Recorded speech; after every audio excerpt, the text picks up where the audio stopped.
You have been so good to me.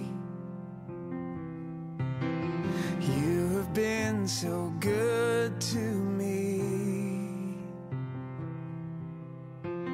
I came here broken.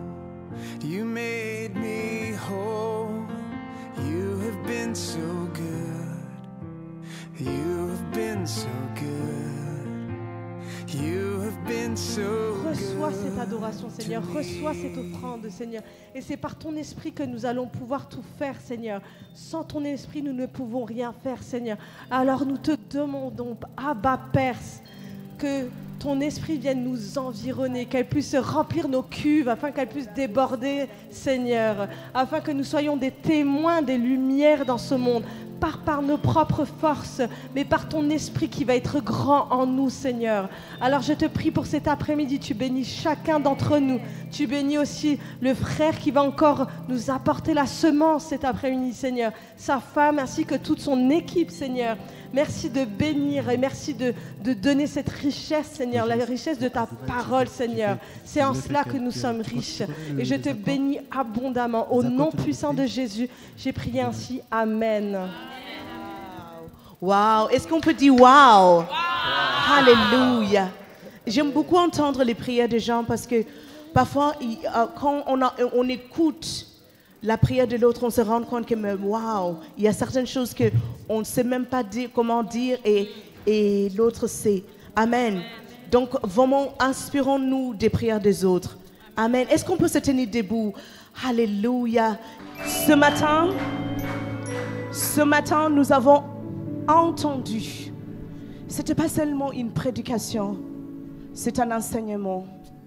Et je pense, après d'avoir entendu un tel enseignement, alléluia, notre culte doit être différent. Amen. Amen. La façon, même notre posture dans la présence de Dieu doit changer. Alléluia.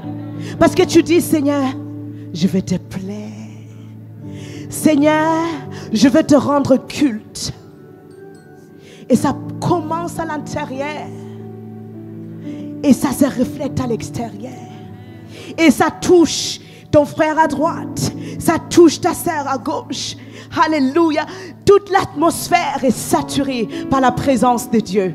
Toute l'atmosphère est saturée pour que la faveur de Dieu descende. Alléluia. Merci, pasteur. Merci, pasteur Kabea, pour ce matin. Et je sais que vous allez nous bénir encore cet après-midi. Alléluia. Alléluia. Nous vous remercions avec toute la délégation.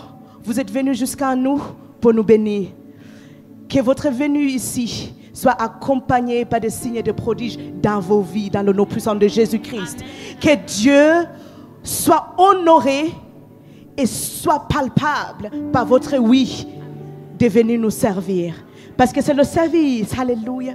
Parfois, on ne se rend pas compte que dire oui à Dieu, alléluia, c'est d'être au service d'eux.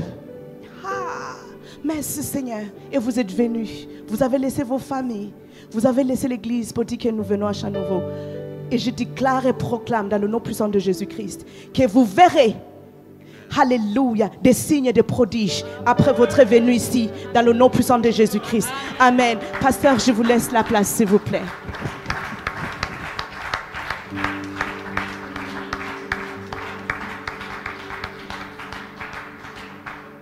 Amen. Que Dieu vous bénisse. Est-ce que vous pouvez m'aider à regarder la personne qui est à votre gauche, à votre droite, lui dire « Bienvenue dans la maison de Dieu ». Bienvenue dans la maison de Dieu.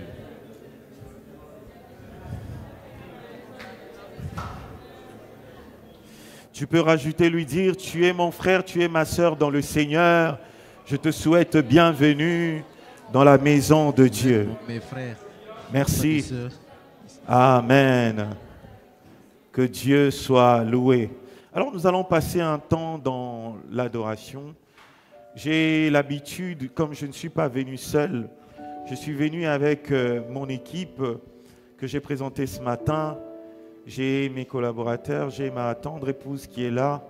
J'ai aussi la servante de Dieu, Jenna. Est-ce que vous pouvez applaudir pour mon équipe? Voilà. Merci. Merci. Alors, elle va nous conduire pendant quelques minutes dans un temps d'adoration et après, on va passer à la parole. Si nous pouvons nous lever dans sa présence, toujours dans cette même atmosphère de gloire. Alléluia. Ferme les yeux, dispose encore ton cœur. Il est présent au milieu de nous. Il est un Dieu redoutable. Il est un Dieu véritable. Nous voulons encore élever son saint nom, élever sa seigneurie, sa sainteté, celui qui t'a aimé, celui qui t'a choisi, celui qui ne change pas, celui qui est, qui était et qui sera. Alléluia, merci éternel. Alléluia. Main levée, cœur ouvert, grand comme le ciel. Nous t'élevons plus haut, nous t'élevons plus haut. Main levée, cœur ouvert, quand nous prions. Jésus, Jésus, nous t'élevons, oh, cœur ouvert, levé, cœur ouvert, grand comme nous t'élevons plus haut, t'élevons plus haut, main levée, levé, cœur ouvert, alléluia. Oh Jésus, Jésus, nous t'élevons, dis-le encore, main levée, cœur ouvert, grand comme le ciel. Nous t'élevons plus haut, il mérite ton adoration. Il est celui que nous élevons au-dessus de tout, celui qui a reçu le plus beau des noms, grand comme le ciel. Nous t'élevons plus haut, nous t'élevons, main levée, cœur ouvert, quand nous prions. Oh Jésus, Jésus, nous t'élevons, main levée, cœur ouvert. C'est une prière. Nous t'élevons plus haut, Jésus, nous t'élevons plus haut, main levée, cœur ouvert, quand nous prions. Oh Jésus, Jésus, nous t'élevons. Actes chapitre 3, le verset 2, nous allons lire dans cette même atmosphère. Si tu as ta Bible, tu vas ouvrir dans le livre d'Actes des Apôtres, le chapitre 3. Nous allons lire le verset 2. Alors, je lis au nom de Jésus. On va commencer au verset 2. Il y avait un homme boiteux de naissance, qu'on portait et qu'on plaçait tous les jours à la porte du temple appelé la Belle, pour qu'il demandât l'aumône. Et ceux qui entraient dans le temple, à ceux qui entraient dans le temple, cet homme, voyant Pierre et Jean qui allaient y entrer, leur demanda l'aumône. Pierre, de même que Jean, fixa le regard sur lui et lui dit, « Regarde-nous !» Et il le regardait attentivement, s'attendant à recevoir d'eux quelque chose. Alors Pierre lui dit, « Je n'ai ni or, ni argent. Mais ce que j'ai, je te le donne. Au nom de Jésus-Christ de Nazareth, lève-toi et marche. » Et le prenant par la main droite, il le fit lever. Au même instant, ses pieds et ses chevilles devinrent fermes. D'un saut, il fut debout et il se mit à marcher. Il entra avec eux dans le temple, marchant, sautant et faisant quoi? Louant Dieu. Il reconnaissait que c'était lui qui était assis à la belle porte du temple pour demander l'aumône. Et il fut rempli d'étonnement et de surprise au sujet de ce qui était arriver. Saint-Esprit de Dieu, nous t'accueillons ce matin. Voici ton domaine. Tu viens prendre les Écritures et les révéler à ton peuple. Maintenant, je me présente comme un faible vase. Qu'est-ce que je suis? Je ne suis rien. Je me présente pour que tu utilises la personne que je suis pour étancher la soif de ton peuple. Éternel, toi, tu as les paroles de la vie. Alors tout ce peuple vient à toi. Seigneur, nous venons assoiffés. Parle à nos cœurs. Remplis-nous de ton esprit. Touche-nous. Père éternel, comme ce fut le cas pour ce boiteux de naissance, je te prie au nom de Jésus que cet après-midi, dans cette salle même, ou en ligne pour ceux qui nous suivent, qu'une personne se lève et marche au nom de Jésus. Père, ce qui était tombé, relève-le. Seigneur mon Dieu, cet après-midi, Seigneur, donne la profondeur. Éternel, change le logos en réma. Donne à ton serviteur l'onction nécessaire pour fonctionner ce matin, en sorte que ce peuple, qui est ton peuple, soit béni. Au nom de Jésus, je recommande tout le temps de cette prédication, que tout ce qui sortira de ma bouche ne soit pas le fruit de mes pensées, mais plutôt le fruit du Saint-Esprit. Au nom de Jésus, j'ai ainsi prié. Amen.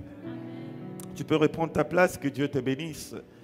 Je suis vraiment dans la joie de me retrouver parmi vous encore. Ce matin, nous étions ici. Nous avons partagé la parole de Dieu sur un thème que j'ai intitulé « Le culte ». Le Seigneur m'avait mis à cœur. Merci la chorale, que Dieu vous bénisse. Vous pouvez reprendre la place. Merci beaucoup, vous faites un travail magnifique. Et que le Seigneur se souvienne de vous. Merci. Alors, nous avons parlé, le Seigneur m'avait mis à cœur de parler du culte. Il est temps, je disais, que l'Église comprenne l'importance du culte. Pourquoi nous venons à l'église? C'est quoi le culte? Vous savez, j'ai eu cette maladie de commencer à redéfinir les choses petit à petit. Parfois, vous savez, en tant que chrétien, on pense tout connaître. C'est pourquoi parfois, on n'a pas cette humilité de se rapprocher pour écouter les Écritures. Mais le Seigneur et la volonté de Dieu, c'est que nous puissions grandir en esprit. Et c'est pourquoi il est important de venir écouter la parole de Dieu. Et pour ceux qui n'étaient pas le matin, je disais que le culte, ce n'est pas le temps qu'on passe ici. Le culte, c'est un processus continu. Le culte ne finit pas ici. Même quand tu sors d'ici, tu continues à rendre un culte à Dieu. J'avais dit qu'en obéissant à l'instruction de l'Éternel, tu es en train de rendre un culte à Dieu. C'est fut le cas pour Abraham, c'est fut le cas avec Noé, et c'est le cas encore aujourd'hui. À chaque fois que tu obéis aux instructions du Seigneur, tu es en train de le rendre un culte raisonnable. Et comme je l'ai annoncé le matin, cet après-midi, ça sera un thème différent, et je l'ai intitulé « Lève-toi et marche ». Je pense que c'est un passage biblique qui est quand même connu. Pierre et Jean, ils regardent ce boiteux de naissance qui attendait d'eux recevoir de l'aumône, recevoir de l'argent, parce que lui, c'était tout ce qu'il avait trouvé à faire. Mais la Bible dit que lorsque les apôtres lui rencontrent, ils lui disent « Ok, tu demandes quelque chose. Nous n'avons pas ce que toi tu demandes, mais nous avons ce que nous avons. Et c'est de ça que nous allons partager avec vous. Vous savez, bien-aimés, tel que nous sommes là, chacun est venu pour une raison devant Dieu. Chacun a une attente. Et tes attentes sont différentes de celles de ton voisin. Toi, tu t'attends à la visitation de Dieu. Ton voisin s'attend peut-être à la guérison. L'autre s'attend, les attentes sont différentes. Mais écoutez, seule la parole de Dieu et cette substance qui arrive à être cohérent avec tous les problèmes confondus. C'est-à-dire que la parole de Dieu, vous savez, quand vous allez à la pharmacie, si c'est pour un maux de tête, on ne va pas vous donner le médicament qui traite les cœurs. Donc chaque médicament a une utilité. Vous voyez, c'est comme ça qu'on demande une ordonnance pour pouvoir te donner le médicament qui correspond à cette pathologie. Mais en ce qui concerne la parole de Dieu qui était au commencement, la Bible dit dans Jean, il dit au commencement était la parole. La parole était avec Dieu et la parole était Dieu. Et cette même parole existe jusqu'à présent. Elle produit les mêmes effets malgré les temps, malgré les âges. Et cette parole a la capacité d'être proclamée dans cette salle et chacun reçoit la solution à son problème, quelle qu'elle soit. Et ce matin, j'ai besoin de votre foi. Pourquoi? Parce que ce thème que je vais exploiter, que je vais aborder, aura besoin de rencontrer votre foi. La Bible dit que la foi vient de ce qu'on entend. Ça veut dire que tu dois commencer par t'exposer à entendre la parole. Et comme ça, plus tu entends, la foi arrive. Et la deuxième des choses, c'est que lorsque la foi arrive, la foi n'arrive pas pour juste être attachée, c'est comme un design, on a dessiné. Non, la foi arrive pour travailler. La foi, on ne la conserve pas. La foi arrive, on l'utilise. Et après, on entend encore et la foi... Non, en fait, tu reçois la foi, tu l'utilises. C'est comme ça que ça marche. Il y a une foi qui peut déplacer les montagnes. Il y a aussi une foi qui peut guérir la maladie. Mais ça ne veut pas dire que tu vas avoir la foi et tu l'utilises petit à petit jusqu'à ce que ça finisse. Non. La foi, plus tu entends la parole de Dieu, elle te donne la foi. Et cette foi, tu dois la sortir et écouter la parole de Dieu pour avoir plus de foi, pour accomplir beaucoup de choses dans la vie. C'est pourquoi Jésus dit, vous ferez plus que moi. À chaque fois que vous entendez, vous écoutez ma parole, vous êtes en train de vous équiper d'une foi et cette foi, vous devriez vous en servir. Ne soyez pas des chrétiens qui ont la foi et qui prônent dire on a la foi, et puis après tu en fais quoi? Parce que ce message, tu ne vas pas l'écouter juste pour l'emmagasiner, mais tu vas l'entendre pour que ça déclenche quelque chose dans ta vie. La Bible dit il y avait un boiteux qu'on ramenait tous les jours devant la porte. Et ce monsieur, il avait la grâce d'avoir autour de lui des personnes qui lui rendaient ce service de l'emmener jusque devant le temple. Pour lui, c'était un très bon service. C'était des bonnes personnes, des personnes bien intentionnées. Sauf que ce n'était pas dans le plan de Dieu pour sa vie. Et écoutez bien aimés, l'Église, généralement, on se retrouve dans ce genre de cas, ou dans nos vies personnelles. Qu'est-ce qui se passe? On s'entoure des personnes qui, ce qu'ils font, représente une aide pour nous. Ça représente un réconfort. C'est une bonne chose. Mais seulement, selon le plan de Dieu, ce que toi tu appelles une aide, ça te défavorise. C'est comme un dysfonctionnement. Tu as un ami à toi qui, quand tu ne vas pas bien, c'est vers lui que tu t'en vas. Mais sauf que quand tu t'en vas vers lui, il te dit, non mais tu vas pas bien, je vais t'aider à te sentir bien. Il t'emmène à l'extérieur, il te donne toutes sortes de mauvaises choses. Et toi tu dis, oh merci, je me suis quand même bien senti. C'est bien, mais c'est un dysfonctionnement. Vis-à-vis du point de Dieu, c'est un dysfonctionnement. Pourquoi? Parce que le plan de Dieu, le plan initial de Dieu pour ta vie, c'est que à chaque fois que tu es exposé à sa parole, tu es en train de voir mieux ou tu es en train de voir clair le chemin. Et à chaque fois que tu vois clair, tu comprends ta destinée. Il y a plusieurs nous avons donné notre point d'attention sur beaucoup d'autres choses, surtout dans la vie, dans la société. On a tout donné, et même la part de Dieu, on a tout donné.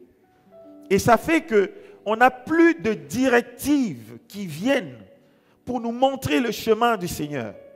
Et ça fait que nous avançons, mais nous n'avançons pas selon le plan de Dieu. Et c'était le cas de ces paralytiques. La Bible dit qu'il avait trouvé auprès de lui des personnes qui l'emmenaient devant le temple. Mais ce jour-là, comme moi et toi, nous sommes venus à l'église, nous avons des attentes. Il s'attendait à quelque chose. Il se dit, j'ai besoin de plus d'argent. Tout le monde qui passait, il demandait, on lui donnait quelque chose. Sauf que, il y a eu un jour où c'était pour lui le point tournant. Est-ce que tu peux dire avec moi le point tournant? Dans la vie d'un chrétien, dans la vie d'un enfant de Dieu, il y a cette étape-là où il y a un point tournant. C'est-à-dire, tu peux vivre la même situation pendant des années, mais le jour où Dieu va sonner pour dire aujourd'hui c'est ton point tournant, bien aimé, quel que soit ton confort, quel que soit ce que tu bénéficiais, bien aimé, tu vas rentrer dans le plan de Dieu. Et cet homme, qu'est-ce qui se passe? Il rencontre ce jour-là Pierre et Jean. Et il le regarde. Il dit, qu'est-ce que tu veux? Le monsieur attendait qu'on lui recevoir de quelque chose. Mais seulement c'était selon lui. C'est comme ce matin. Tu peux être là, tu es venu. Tu t'attends certainement à quelque chose. Mais c'est ce que toi tu veux. Est-ce que tu es prêt à recevoir ce que Dieu veut pour toi? C'est la bonne question. Nous nous attendons tous à quelque chose. Mais ce que Dieu a pour toi peut être contraire à tes attentes. Ce que Dieu pense pour toi peut être contraire à tes attentes. Tu peux être en train d'attendre le mariage et tu rencontres Dieu, il te dit, suis-moi. Vous voyez ça? Le Seigneur a choisi ses disciples comme ça. Un monsieur, un collecteur des impôts qui se lève le matin, il va chercher l'argent. Et pendant son travail, il s'attend, il se dit en fin de journée, je dois atteindre autant. Il rencontre Jésus. Jésus lui dit, suis-moi. Et donc, il a reçu quelque chose, mais pas ce que lui attendait. C'est ça la vie d'un chrétien. Nous devrions, dans la présence de Dieu, nous attendre à la volonté de Dieu. Même si ça va à l'encontre de notre propre volonté. Pourquoi? Parce que Dieu connaît notre vie mieux que nous-mêmes. Dieu maîtrise notre avenir. Regarde, tu as 50 ans de vie sur terre. Mais c'est lui qui est en train de te dire, arrête-toi. On l'appelle l'ancien des âges. C'est-à-dire, il a vécu plusieurs années que toi. Il a vécu avant tes ancêtres. Il connaît le train de ta vie. S'il te dit, là où tu vas, arrête-toi, fais-lui confiance. Même si ça paraît trop beau devant toi. Si Dieu dit, retourne-toi, sois prêt à exécuter et à suivre sa volonté. Ce monsieur rencontre, Pierre et Jean regardent, ils le regardent. Ils lui disent, bon, écoute, ce que toi tu nous demandes, nous n'en avons pas. Mais on va faire un deal, on va faire un arrangement. On va te donner ce que nous on a. Et qu'est-ce que eux ils avaient? Pierre et Jean, ils avaient le nom de Jésus. Pierre et Jean avaient avec eux le nom de Jésus. Et heureusement pour cet homme qu'il a rencontré des personnes qui avaient quelque chose de précieux, qui valait plus que l'or, qui valait plus que l'argent que lui attendait. Et Pierre et Jean vont regarder, ils vont lui dire, ce que toi tu nous demandes, nous n'en avons pas. mais au nom de Jésus que nous sommes venus prêcher, lève-toi et marche. Maintenant, regardez dans la vie de cet homme. Lui, il attendait qu'on lui donne de l'argent, des sous, pour qu'il aille peut-être se faire de la nourriture le soir. Mais Dieu avait un meilleur plan pour lui. Dieu se disait, toi tu attends de l'argent, mais moi je ferai de toi celui qui produit de l'argent. Le Seigneur a toujours un plan meilleur. Et le plan de Dieu, c'est que tu reçoives la vie et que tu reçoives la vie en abondance. C'est pourquoi il est en train de dire, il dit, ok, toi tu attendais de l'argent, c'est bon, mais ce que je te donne aujourd'hui, ça te permettra de ne plus dépendre de quelqu'un. Le confort que tu t'es trouvé, c'est bien, mais ça t'a plongé dans la dépendance. Tu dois dépendre de quelqu'un ou de quelque chose. Mais le plan de Dieu pour toi, c'est que au-delà de bénédictions matérielles, c'est qu'il te rende libre. La Bible dit, si le Fils vous affranchit, vous serez réellement libre. Et la volonté de Dieu, c'est que nous soyons libres. Libres dans notre vie. Libres de suivre Jésus et de dire, je te donne la conduite de ma vie et emmène-moi où tu veux. Sans que Pharaon ne te retienne. Le peuple d'Israël se disait, nous sommes bien en Égypte, nous avons du travail. Ils se disaient, nous travaillons, nous gagnons de l'argent. Mais en réalité, ils étaient dans l'esclavagisme. C'est-à-dire que tout ce qu'ils faisaient, pour eux, à leurs yeux, ça paraissait bien. Mais réellement, ils travaillaient pour Pharaon. Donc Pharaon les gardait en captivité. Travaillez comme vous voulez. Même si je ne suis pas là, vous êtes en captivité. Mais la volonté de Dieu, c'est quoi? C'est que tu sortes de la captivité. Pas pour aller faire de l'ambiance, mais que pour que tu ailles le servir. C'est pourquoi il est en train de dire à Pharaon, lorsqu'il envoie Moïse, il dit, Moïse, dis à Pharaon, libère mon peuple pour qu'il aille m'adorer. Attention, lorsque le Seigneur t'a franchi, c'est parce qu'il a besoin de toi. La France est grande, mais la France n'a pas encore écouté l'évangile. Ils n'ont pas encore entendu l'évangile. Et Dieu a besoin de toi pour que plusieurs écoutent la bonne nouvelle. C'est pourquoi la volonté de Dieu est que tu sois affranchi. Affranchi pour que tu ailles le servir. Affranchi pour que tu ailles emmener encore plusieurs à lui. Dans ce message, je ne vais pas me concentrer sur lève-toi et marche. Je vais commencer par l'attitude de ce boiteux. Écoutez, je constate que ce monsieur, il est resté cloué au sol pendant toute sa vie. Et j'ai commencé à analyser qu'est-ce qu'il avait gardé dans cette situation. Le premier point, tu restes en captivité lorsque une mauvaise condition prend le dessus sur une vie, sur toute une vie. Regardez, la Bible dit qu'il y avait un boiteux. On le prenait, on l'emmenait à la porte du temple qu'on appelait la Belle. C'est-à-dire, on se souvenait même du nom de la porte, mais pas du nom du monsieur. Pourquoi? Parce que sa situation a pris le contrôle. Vous savez, parfois, on se retrouve dans la vie comme ça. Au fait, tout ce que tu es commence à être défini par une situation, par un problème, par une condition, par un caractère, par un comportement. Quand on te regarde, on dit, oh, ben, tu connais le frère qui est colérique là. Tu vois le frère qui est colérique. C'est comme ça qu'on te connaît. Tu vois la sœur qui ramasse tous les maris des gens.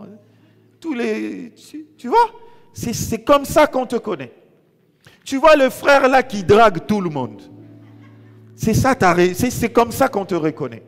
Et c'était ça la condition de ces messieurs. Quand tu te retrouves dans une telle situation, tu es cloué au sol. Comme ce boiteux. Et la volonté de Dieu, ce soir, cet après-midi, c'est te sortir de cet esclavagisme. C'est te libérer de cette emprise. Et on va décortiquer ensemble comment sortir de cette emprise. Et lorsque je parle, je cite les points, essaye de te repérer. Et si c'est de toi que le Seigneur est en train de parler ce matin, tu devras appliquer la foi parce que cet après-midi, tu vas te lever et tu vas marcher. Cet après-midi, au nom de Jésus, tu vas te lever et tu vas marcher. Oui, tu peux acclamer, tu peux acclamer.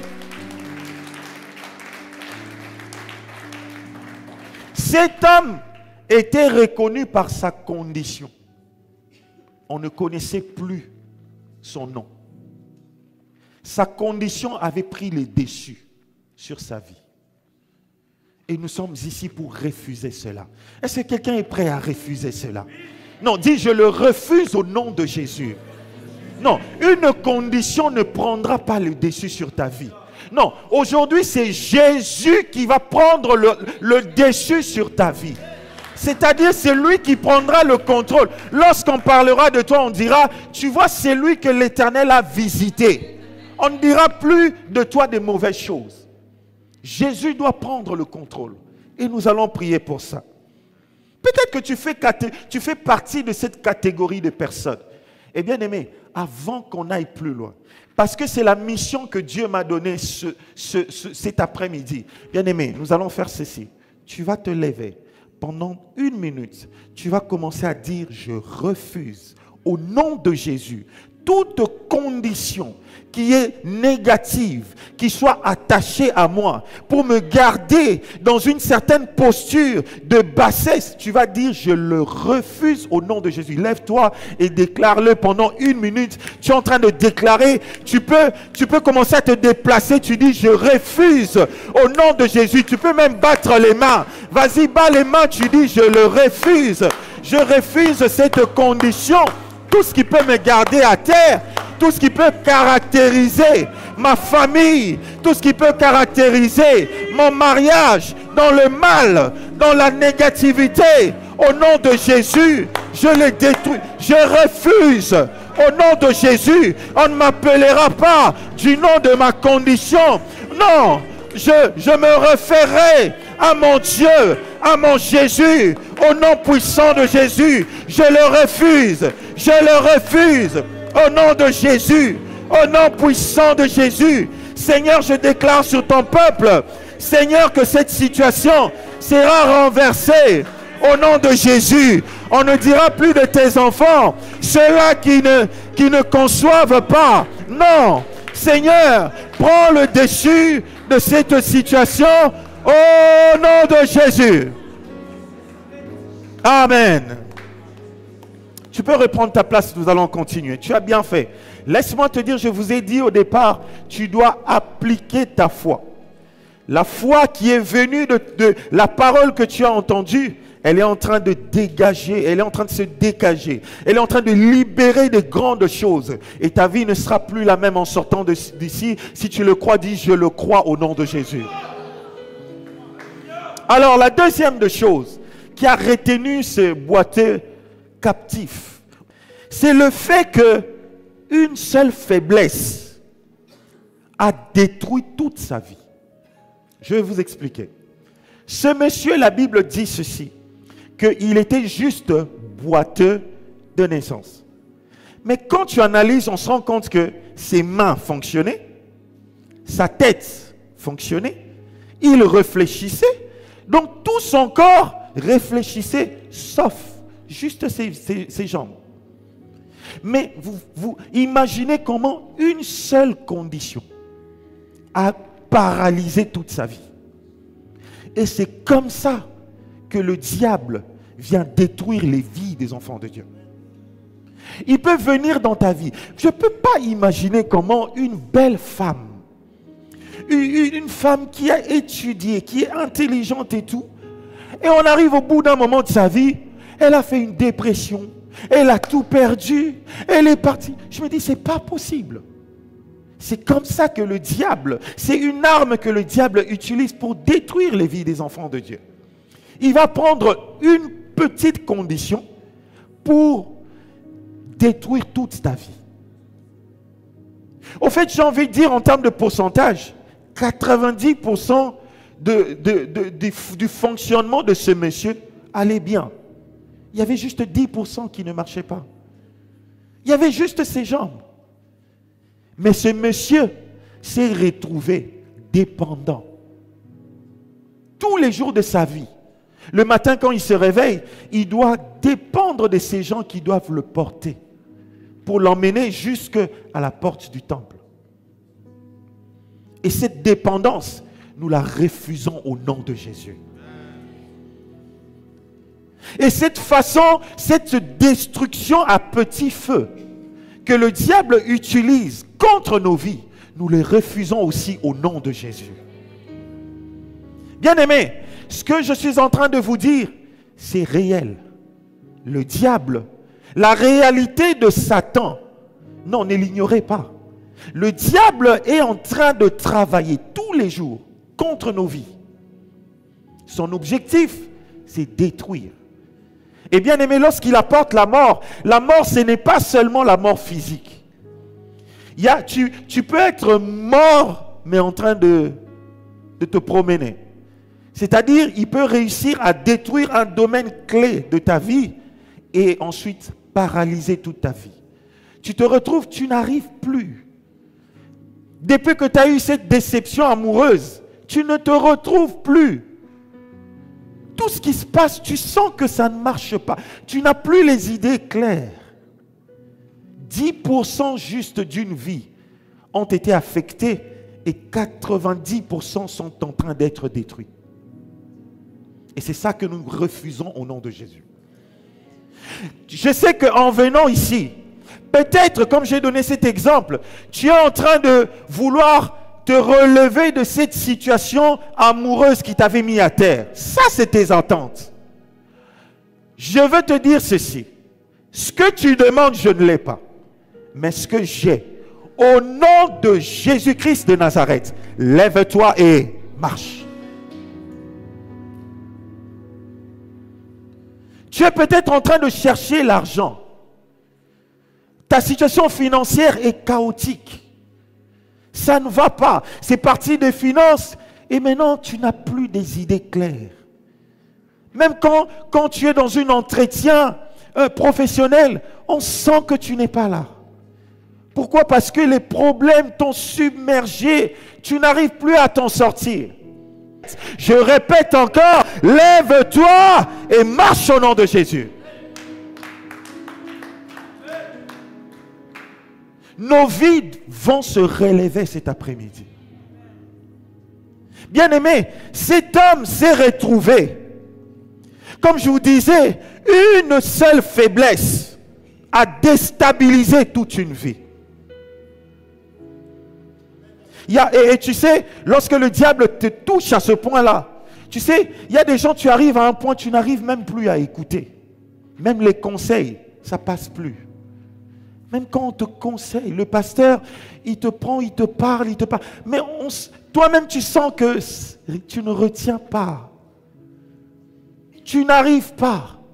Pourquoi? Parce que le diable de ronger. Et son objectif, c'est de te mettre tout à terre. Et cela, le Seigneur m'a envoyé pour te dire, ça ne va pas arriver. Ça ne va pas arriver parce que la Bible dit, il envoya sa parole. L'Éternel m'a envoyé pour que cette parole te délivre. C'est pourquoi en écoutant cette parole, sois prophétique.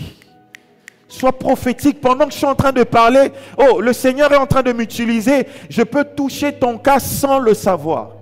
Et là où tu es, dis, je déclare, ça n'arrivera pas au nom de Jésus. Dis-le, dis, je déclare, je me lève au nom de Jésus. Je déclare, je ne resterai pas à terre au nom de Jésus. Je me lèverai et je marcherai au nom de Jésus. Bien-aimé, ne reste pas à terre. Ne reste pas à terre. Dieu ne veut pas que tu restes à terre. Dieu a fait de toi un soldat de son armée. Et tu sais comment les soldats se comportent. Le soldat, même quand il est touché, il ne jette pas les armes. Il continue jusqu'à ce qu'il se retrouve à l'abri. Et tu es à un niveau où tu peux être touché. Mais j'aimerais que tu déclares face à l'ennemi. Dis-lui, même si je suis touché, mais je ne veux pas, je ne serai pas à terre au nom de Jésus. Même si je suis touché, je vais à l'abri. Même si je suis touché, l'Éternel est mon abri. L'Éternel est ton abri, bien-aimé. Et il ne te laissera pas à terre. Il n'acceptera pas que le diable te mette à terre jusqu'à ce que tu en meurs, jusqu'à ce que tu en perdes la vie. Parce que le Seigneur t'aime. Tu as du prix à ses yeux. Il a donné de sa vie. Jésus est venu ici sur terre. Il a porté ce corps. Il a subi ces tourments, ces souffrances que tu as subies. Et il s'est dit, j'irai jusqu'à mourir pour que mon fils ne meure pas, pour que ma fille ne meure pas. Jésus est mort pour que cette situation ne t'arrache pas la vie. Jésus est mort avant pour que ce problème ne te mette pas à terre. C'est pourquoi il m'envoie te dire, lève-toi et marche. Un déficit, un petit déficit peut compromettre toute une vie. Et vous savez, je vous ai dit, lorsque je parle du déficit, lorsque je parle de ce 10%, ce n'est pas seulement au niveau physique. Ça touche tous les aspects de nos vies. Ça peut être ton enfant. Tu peux avoir tout réussi. Et lorsque tu regardes ton enfant, tu te dis, mais c'est comme si tout ce que j'ai bâti, au final, c'est pour pleurer. Tu sens que tu es en train de perdre cet enfant. Tu sens que ça ne va pas. Les années passent, mais au lieu que ça s'améliore, ça va de mal en pire. C'est parce que le diable t'a ciblé depuis longtemps et il est en train de toucher le côté qui va te briser plus vite. Il est en train de toucher le côté qui va te paralyser très vite. Mais nous les refusons au nom de Jésus. Pourquoi ce monsieur est resté à terre? Le troisième point, écoutez-moi très bien, c'est que ce monsieur a trouvé un confort dans un dysfonctionnement. Je m'explique. Au fait, lui, le fait qu'on le porte chaque matin, on l'emmène, pour lui, il commençait à devenir confortable avec. C'est comme des gens qui commencent à devenir confortables avec le péché, avec un péché. Plus le temps passe, au lieu d'arranger la situation, toi tu es en train de te dire, bon de toute façon tu vois, ça va. Tu vois, je pars, je reviens, ils viennent, ils vont me prendre le lendemain. Donc aujourd'hui j'ai reçu autant, donc c'est bon. Tu commences à trouver un confort dans un dysfonctionnement. Ça, c'est une arme pour l'ennemi. Est-ce que quelqu'un m'entend? Ça, c'est une arme pour l'ennemi. Et bien aimé, laissez-moi vous dire, ne donnez jamais des armes à l'ennemi pour vous abattre. Ne donnez jamais des armes à l'ennemi. Tu sais, quand tu ouvres une porte, lui, il prend ses armes, il va s'en servir contre toi. C'est pourquoi lorsque tu vois une porte s'ouvrir et qu'elle n'est pas bonne, bats-toi pour la refermer. Tout de suite. Parce que le diable, tout ce qu'il fait, la Bible dit ceci. Le diable, votre ennemi, il est en train de faire quoi? Il rôde. Tous les jours, il est en train de chercher une brèche. Il est en train de chercher une porte, une porte d'entrée. Et si tu ouvres toi-même cette porte, laisse-moi te dire, il va prendre les armes que tu lui as données pour s'en servir contre toi. Ce monsieur s'est retrouvé à terre Pourquoi? Parce qu'il commençait à trouver un confort dans un dysfonctionnement. Alors que s'il avait renouvelé son intelligence, il pouvait se dire, au lieu que je dépende de ces gens, je veux marcher. Je cherche la guérison, je cherche la délivrance, je cherche ce miracle qui fera que je puisse marcher. Mais le dysfonctionnement, regardez jusqu'où le dysfonctionnement est parti. Ce monsieur a trouvé un confort au fait qu'on le prend, on le ramène, et du coup, il se dit, ma vie s'arrête ici. Donc, il a limité sa vie à recevoir l'aumône tous les jours. À ce qu'on le prenne, on le ramène, comme ça il pourra retirer quelque chose. Il a limité sa vie à ce niveau-là. Bien aimé, le confort dans un dysfonctionnement, ça limite ta vie. Au fait, ça sort ta vie du plan initial de Dieu pour le mettre dans un plan qui ne correspond pas. Est-ce que quelqu'un m'entend? Tu sais, c'est comme les gens qui font des péchés tu pêches aujourd'hui, après il se répand, il revient, il le pêche encore, il dit, bon, de toute façon, 2 fois, il n'y a eu rien, donc je peux le faire une 3e fois. Il refait une 3e fois, il dit, bon, ça va, bon, ça veut dire peut-être Dieu ne voit pas. Il continue jusqu'à ce qu'il trouve un confort dans cette situation. Pour lui, apparemment, ça se passe bien, mais en réalité, le diable, petit à petit, est en train de dessiner pour toi un autre plan qui ne correspond pas au plan initial de Dieu pour ta vie. C'est pourquoi, bien-aimé, lève-toi de ce plan de dysfonctionnement. Au nom de Jésus, cet après-midi, je déclare que tu te lèves et que tu marches. Sors de cette situation. Sors de ce dysfonctionnement. Ce n'est pas dans la volonté de Dieu. Ce n'est pas les capacités qui te manquent. C'est juste que l'ennemi est en train de t'aveugler. Généralement, c'est comme ça. Parce que plus il sait que tu es en train de trouver le confort, il commence à te montrer le bon côté. Non, continue, continue. Jusqu'au moment où il va t'emmener au point où tu ne peux plus t'en dégager. Tu ne peux plus t'en débarrasser. Ne tombe pas dans le piège de l'ennemi. Parce que tout ce qu'il est en train de te montrer, il va s'en servir contre toi. Ça, c'est le 3e point qui avait fait que cet homme reste cloué au sol. La Bible dit qu'on le prenait tous les matins. On le plaçait. Tous les matins, on le prend, on le place. Et il en a fait son habitude. Il a dit, oh, j'ai trouvé comment construire ma vie. Je construirai ma vie de cette façon. Que ça ne soit pas le cas pour toi. Tu sais, dans ce dysfonctionnement, il y a maintenant 2 types de rencontres que tu peux faire dans la vie.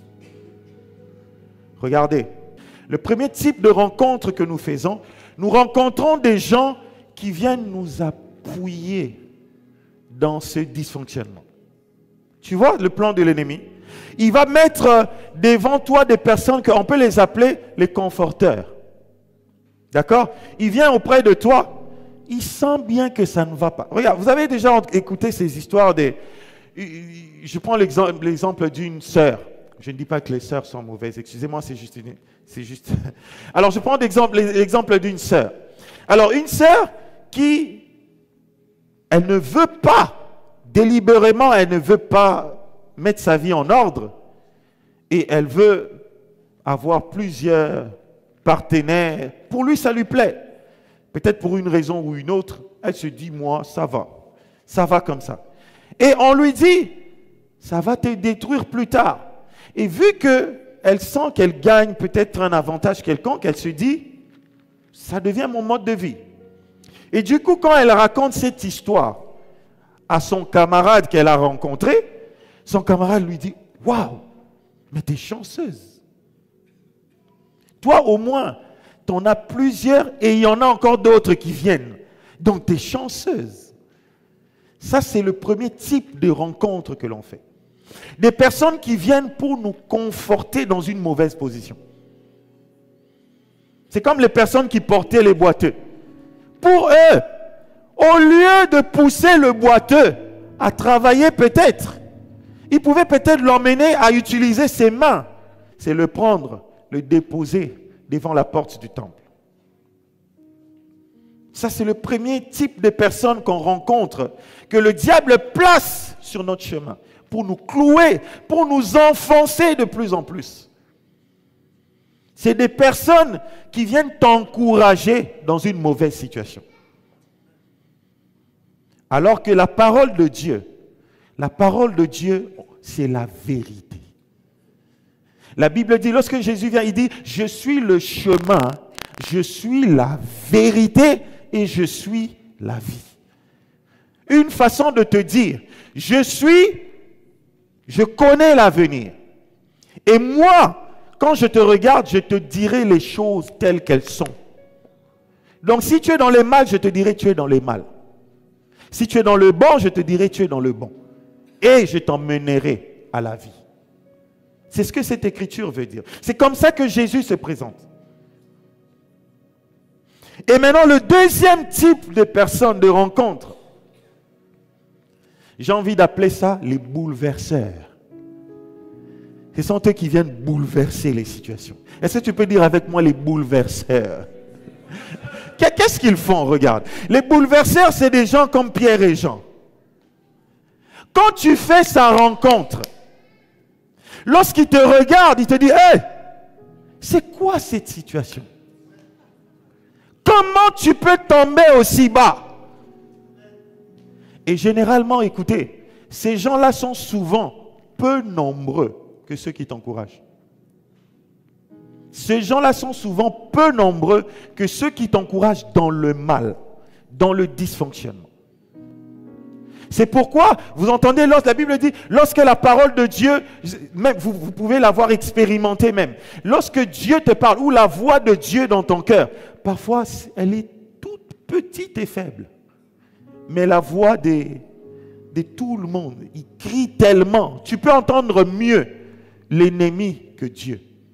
Élie sur la montagne, il attendait la visitation de Dieu. La Bible dit qu'il y avait eu un feu. Il pensait que Dieu était dans le feu. Mais la Bible dit Dieu n'était pas là. Il y a eu un vent violent. Il a regardé, Dieu n'était pas là. Il y a eu plusieurs signes violents jusqu'à ce qu'il y ait eu un vent doux et léger. Et la Bible dit Dieu était dedans. Parfois, Dieu se manifeste dans des petites choses. Ça peut être dans une prédication comme ça, au deuxième culte. Et c'est là qu'il y a eu un bouleversement. Et Dieu m'a envoyé pour bouleverser les choses. S'il n'y a pas ce bouleversement, tu vas rester au sol. Mais si tu acceptes ce changement, tu vas te lever et tu vas marcher. Le deuxième type de ces personnes, c'est des rencontres. C'est des gens qui viennent et t'apportent la parole. Et cette parole, c'est pour te changer. C'est pour te sortir de ce confort que tu t'es créé. Ce n'est pas dans la volonté de Dieu. Même si apparemment, ça te fait jouir de tous les avantages que tu peux vouloir, que tu peux désirer. Mais ce n'est pas dans la volonté de Dieu. Si tu ne peux pas, si tu t'es battu pour ça, nous allons prier à la fin de ce sermon. Nous allons prier, tu vas dire à Dieu, Seigneur, donne-moi la force nécessaire. Je veux me lever. Je veux me relever de cette situation et je veux marcher au nom de Jésus. Et pour finir, la Bible dit dans cette écriture, il dit que lorsqu'il a été guéri, lorsqu'il a reçu cette puissance et qu'il s'est levé pour marcher. Regarde, qu'est-ce que la Bible dit? Il dit, le verset 9, on est toujours dans Actes chapitre 3, le verset 9, regarde qu'est-ce qu'il dit. La Bible dit, tout le monde le vit, marcher et louer Dieu. Il savait d'où était venue sa délivrance. Parfois, ton problème, c'est que tu ignores d'où vient ton salut. Tu comprends ça? Tu ignores d'où vient ton salut. Mais la Bible dit de ce monsieur, dès qu'il a reçu son miracle, il savait que ça, c'est les œuvres du Seigneur. Tu sais, il y a parfois une confusion. Nous qui venons de l'Afrique, là-bas, il n'y a pas des aides, il n'y a pas de la CAF, il n'y a pas tout ça. Et donc, quand il y a un miracle, c'est difficile d'attribuer ça à l'État. Parce que, je vous dis la vérité, c'est difficile d'attribuer ça à l'État parce que c'est clair que ça, c'est la main de Dieu. Mais ici en France, il y a tellement de confusion. L'État vient vous dire, c'est moi qui te donne. Et donc, du coup, quand l'Éternel agit dans ta vie, tu te dis, bon, de toute façon, c'est l'État, c'est la CAF. C'est la médecine, c'est l'assurance maladie. Mais Dieu veut que tu saches que c'est lui. Dieu veut que tu reconnaisses que malgré la CAF, malgré la Sécu, malgré mon travail, malgré mon CDI, l'Éternel Tout-Puissant est le Dieu de ma vie. L'Éternel Tout-Puissant est celui qui m'apporte la vie. C'est lui qui m'accorde la vie. C'est pourquoi, bien-aimés, faites très attention. Dans notre pays, dans ce pays, il y a plus de gens, il y a plus d'incrédules. Pourquoi? Parce que les systèmes, ça marque la confusion. Les gens n'arrivent plus à reconnaître quand c'est Dieu. Parfois, tu peux être là, tu as une maladie très difficile et l'Éternel te fait grâce. Mais parce que tu n'as rien payé, tu étais à l'hôpital, la Sécu a tout pris en charge. Quand tu sors, tu dis, oh, la France, le système médical de la France, ça va, ça marche bien. Tu oublies que c'est le doigt de Dieu. L'Éternel Dieu ne peut pas être dans cette confusion avec le système social. Dieu reste Dieu. Et la main de Dieu agit encore jusqu'aujourd'hui.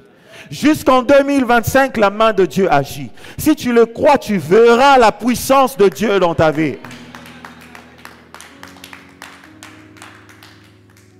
Cet homme, lorsqu'il s'est levé, il a marché. La Bible dit qu'on l'a vu. On l'a vu en train de marcher et en train de louer.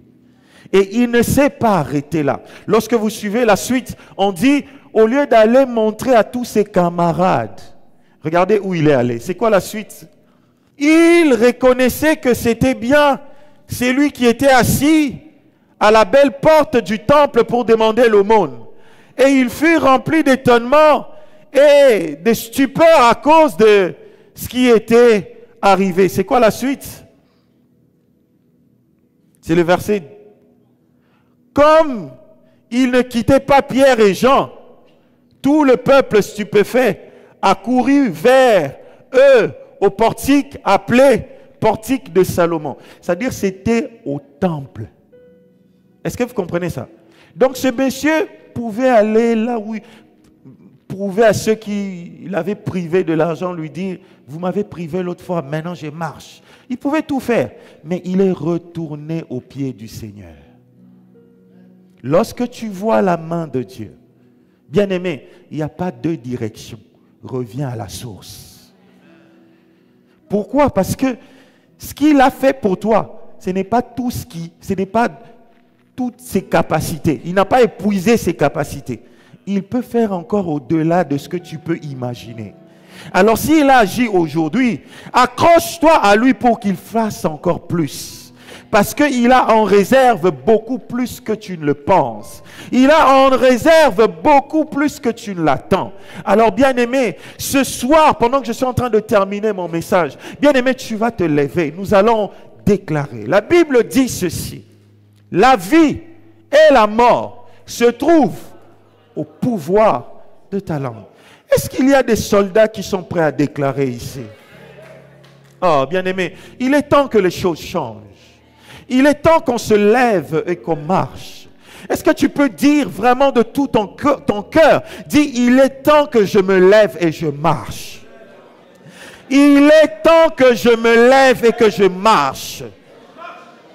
Bien-aimé, tu vas commencer tous les cas que j'ai cités. Le premier cas, c'est cette condition de dépendance. Bien-aimé, parfois la dépendance de ta vie, tu ne l'as pas encore repérée. Mais certes, c'est une dépendance. Mais au nom de Jésus, tu vas commencer à déclarer, tu vas dire, toute forme de dépendance spirituelle, même physique, même matériel. Je m'en débarrasse au nom de Jésus. Commence à le déclarer. Commence à le déclarer. Au nom de Jésus, Seigneur, toute forme de dépendance, je m'en débarrasse. Seigneur, tout le système que l'ennemi a placé pour que je dépende d'une mauvaise condition. Au nom de Jésus, je m'en débarrasse. Que l'Éternel t'en débarrasse. Que l'Éternel t'en débarrasse. Au nom de Jésus. Au nom de Jésus. Au nom de Jésus. Que le Seigneur t'en débarrasse. Que le Seigneur t'en débarrasse. Toute forme de dépendance professionnelle, spirituelle. Au nom de Jésus. Au nom de Jésus. Oh, l'Éternel est en train de t'apporter la délivrance par tes déclarations, par les déclarations de ta bouche. Oh, l'Éternel est en train de te délivrer. Au nom de Jésus.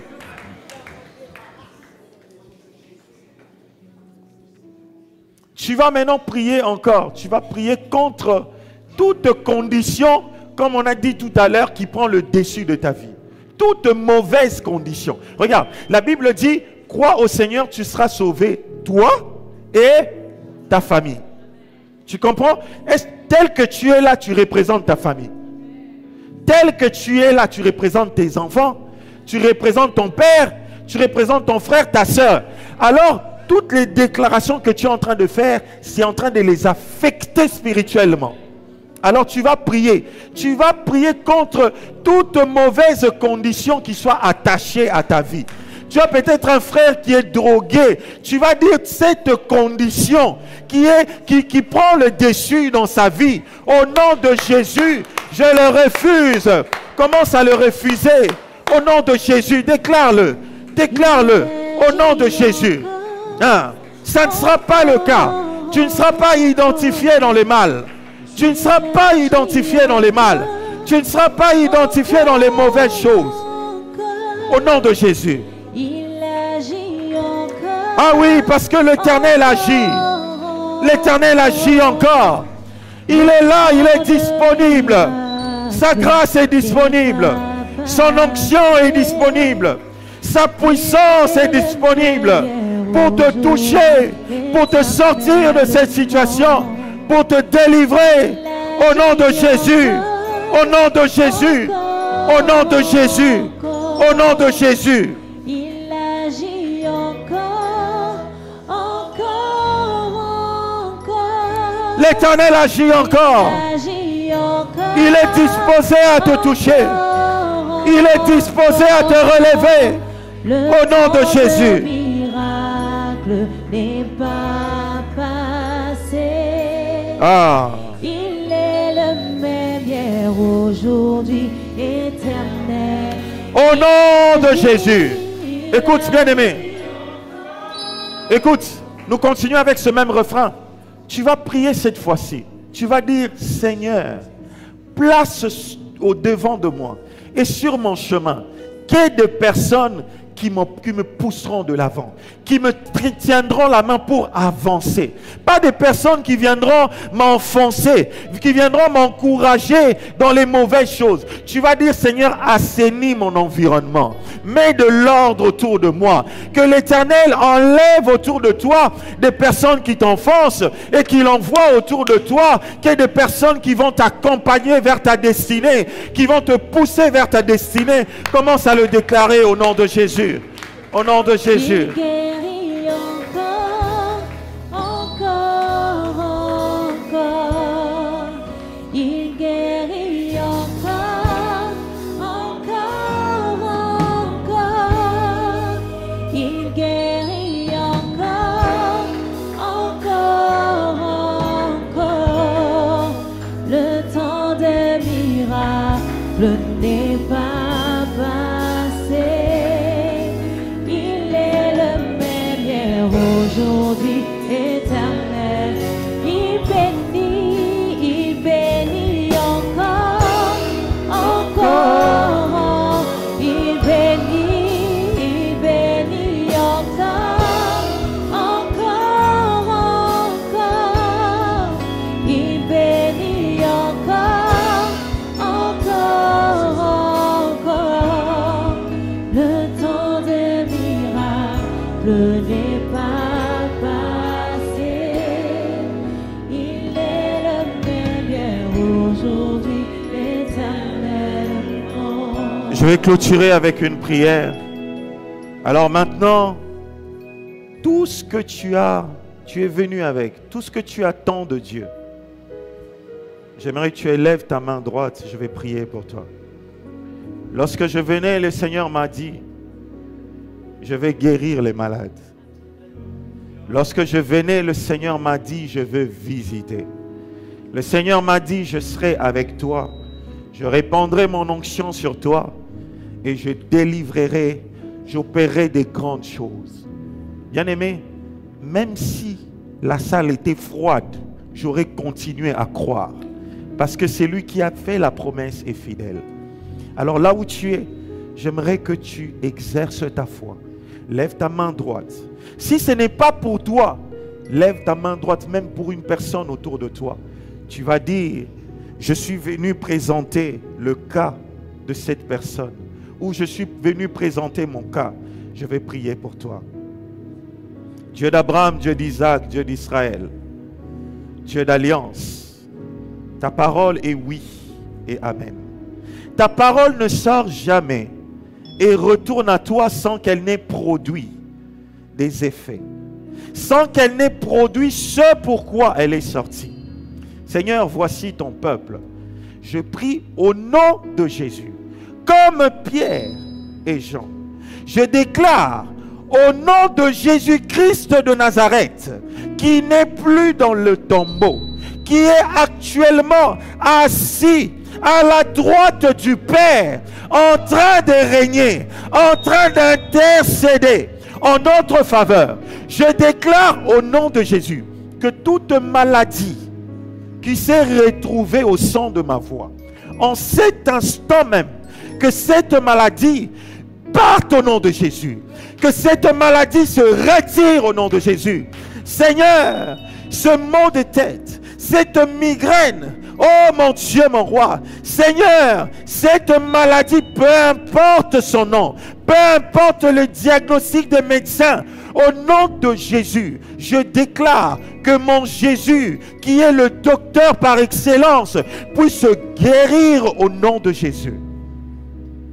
Père, maintenant je prie à ce que tu rencontres tes enfants. Je prie à ce qu'il y ait un bouleversement. Bouleversement dans une situation de dysfonctionnement. Seigneur, parce que lorsque tu rencontres une personne, elle ne retourne jamais telle qu'elle est venue. Père, bénis ton peuple. Seigneur, visite ton peuple. Père, parle à ton peuple. Montre à ton peuple le chemin. Montre le chemin. Ferme leurs oreilles au conseil des méchants.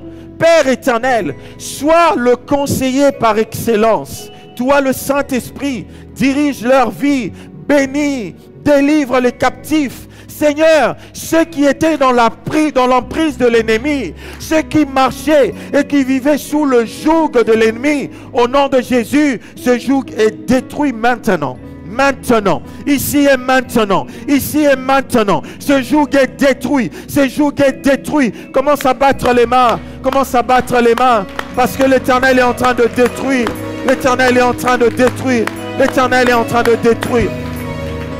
Sois béni au nom de Jésus, sois béni au nom de Jésus. Que l'Éternel soit avec toi tout le reste de ta vie, qu'il te visite, qu'il t'accompagne, qu'il soit ton Dieu de maintenant jusqu'à la fin de l'année. Qu'il soit avec toi tout le reste de ta vie. Qu'il t'accompagne dans tes projets. Que l'Éternel soit le Dieu de tes enfants. Que l'Éternel soit le Dieu de ta vie. Et que tu prospères à tous égards. Au nom puissant de Jésus, j'ai ainsi prié. Amen. Il agit encore, encore, encore. Il agit encore, encore, encore. Il agit encore, encore, encore. Le temps des miracles n'est pas passé. Il est aujourd'hui, éternel. Il délivre encore, encore. Il délivre encore. Alléluia. Encore. Il délivre encore, encore, encore. Le temps de miracle n'est pas